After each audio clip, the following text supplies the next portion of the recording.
Chapter 34. When they were gone, Elizabeth, as if intending to exasperate herself as much as possible against Mr. Darcy, chose for her employment the examination of all the letters which Jane had written to her since her being in Kent. They contained no actual complaint, nor was there any revival of past occurrences, or any communication of present suffering. But in all, and in almost every line of each, there was a want of that cheerfulness which had been used to characterize her style, and which, proceeding from the serenity of a mind at ease with itself and kindly disposed towards everyone, had been scarcely ever clouded.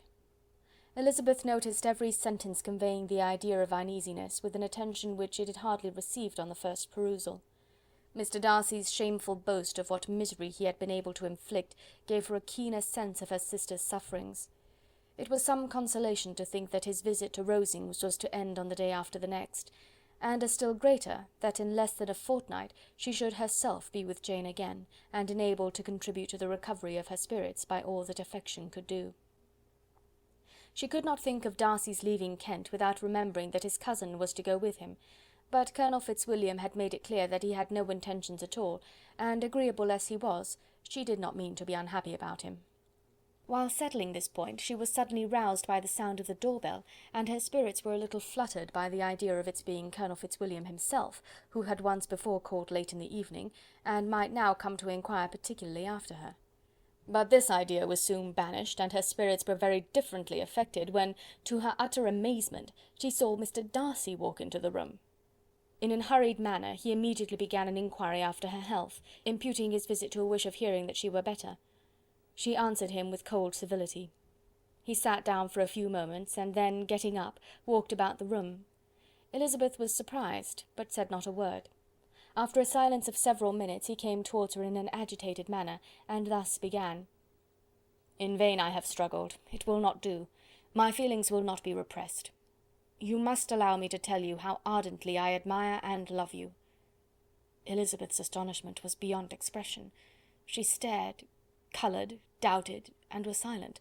This he considered sufficient encouragement, and the avowal of all that he felt, and had long felt for her, immediately followed.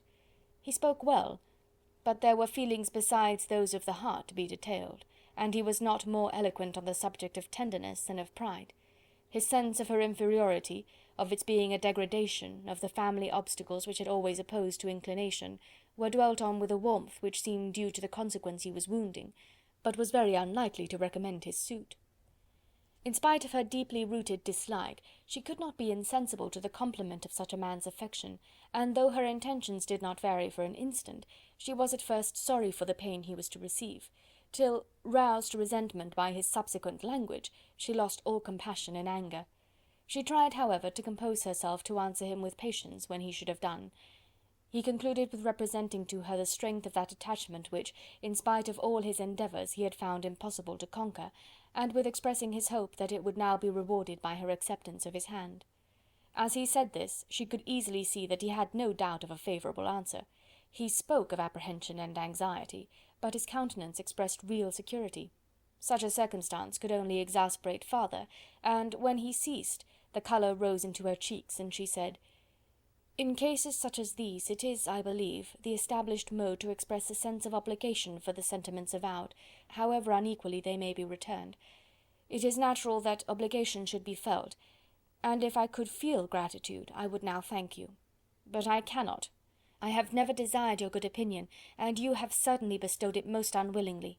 I am sorry to have occasioned pain to anyone. It has been most unconsciously done, however, and I hope will be of short duration.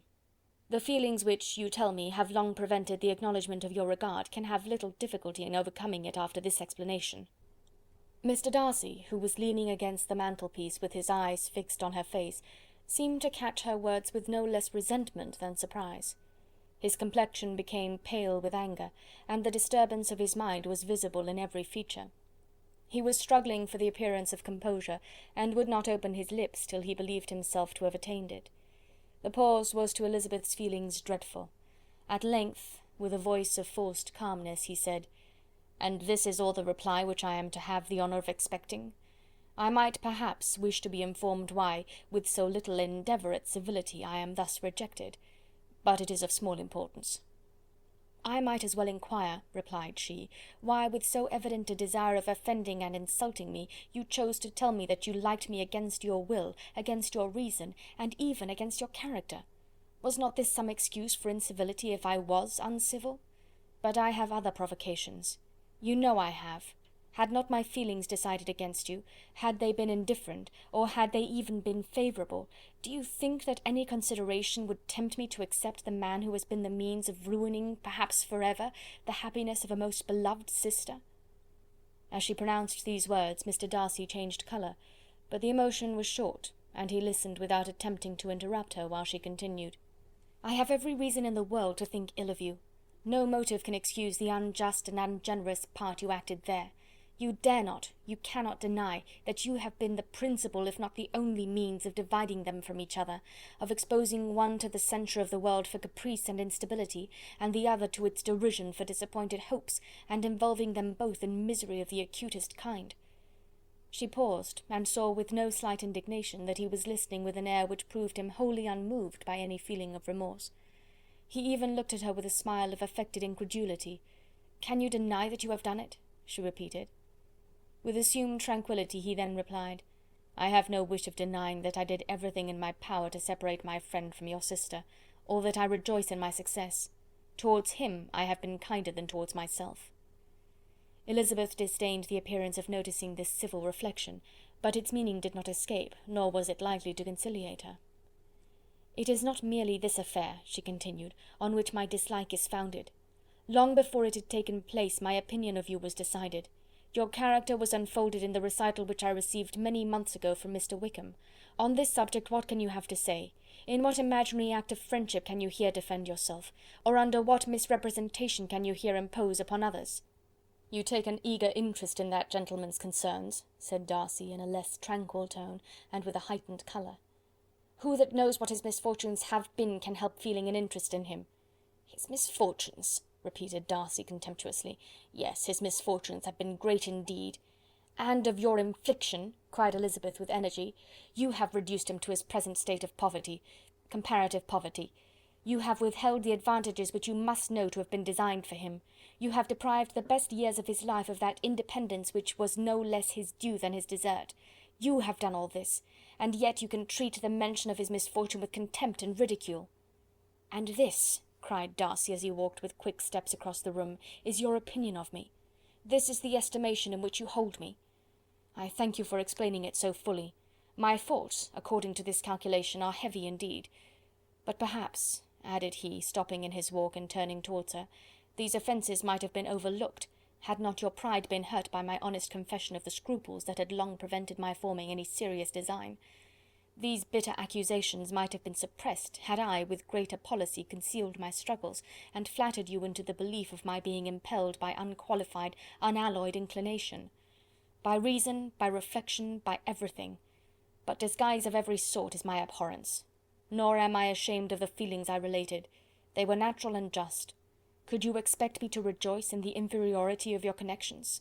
To congratulate myself on the hope of relations whose condition in life is so decidedly beneath my own?" Elizabeth felt herself growing more angry every moment, yet she tried to the utmost to speak with composure when she said, "You are mistaken, Mr. Darcy, if you suppose that the mode of your declaration affected me in any other way than as it spared the concern which I might have felt in refusing you, had you behaved in a more gentlemanlike manner." She saw him start at this, but he said nothing, and she continued, "You could not have made the offer of your hand in any possible way that would have tempted me to accept it." Again his astonishment was obvious, and he looked at her with an expression of mingled incredulity and mortification. She went on, "From the very beginning, from the first moment, I may almost say, of my acquaintance with you, your manners, impressing me with the fullest belief of your arrogance, your conceit, and your selfish disdain of the feelings of others, were such as to form the groundwork of disapprobation on which succeeding events have built so immovable a dislike. And I had not known you a month before I felt that you were the last man in the world whom I could ever be prevailed on to marry." "You have said quite enough, madam. I perfectly comprehend your feelings, and have now only to be ashamed of what my own have been. Forgive me for having taken up so much of your time, and accept my best wishes for your health and happiness." And with these words he hastily left the room, and Elizabeth heard him the next moment open the front door and quit the house. The tumult of her mind was now painfully great. She knew not how to support herself, and from actual weakness sat down and cried for half an hour. Her astonishment, as she reflected on what had passed, was increased by every review of it. That she should receive an offer of marriage from Mr. Darcy! That he should have been in love with her for so many months! So much in love as to wish to marry her in spite of all the objections which had made him prevent his friends marrying her sister, and which must appear at least with equal force in his own case, was almost incredible. It was gratifying to have inspired unconsciously so strong an affection, but his pride, his abominable pride, his shameless avowal of what he had done with respect to Jane, his unpardonable assurance in acknowledging, though he could not justify it, and the unfeeling manner in which he had mentioned Mr. Wickham, his cruelty towards whom he had not attempted to deny, soon overcame the pity which the consideration of his attachment had for a moment excited. She continued in very agitated reflections till the sound of Lady Catherine's carriage made her feel how unequal she was to encounter Charlotte's observation, and hurried her away to her room. Chapter 34.